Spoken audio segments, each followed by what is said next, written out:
চলুন বন্ধুরা, আজকে আমরা ঘুরে আসি বীরশ্রেষ্ঠ নূর মোহাম্মদের সমাধিস্থান থেকে, যেটি অবস্থিত শার্শা থানার কাশীপুর গ্রামে, ভারত সীমান্তের একবারেই কাছে। বাংলাদেশের মহান মুক্তিযুদ্ধের এক অনন্য বীর তিনি, বীরশ্রেষ্ঠ নূর মোহাম্মদ শেখ।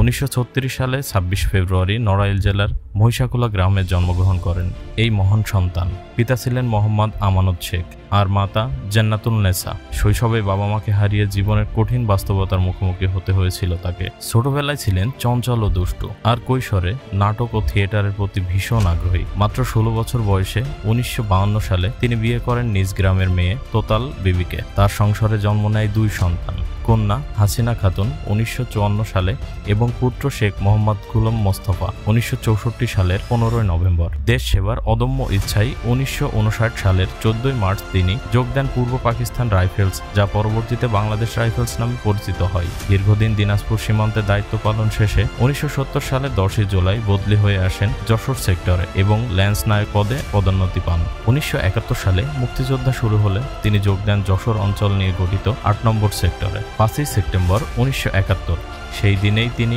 দেশের স্বাধীনতার জন্য জীবন উৎসর্গ করেন। এরপর তাকে সমাহিত করা হয় শার্শার কাশীপুর গ্রামে। তার বীরত্ব আর আত্মত্যাগের জন্যই বাংলাদেশ সরকার তাকে সর্বোচ্চ সামরিক সম্মাননা বীরশ্রেষ্ঠ উপাধিতে ভূষিত করে। বন্ধুরা, আজও নূর মোহাম্মদ শেখের নাম ইতিহাসের পাতায় স্বর্ণাক্ষরে লেখা আছে।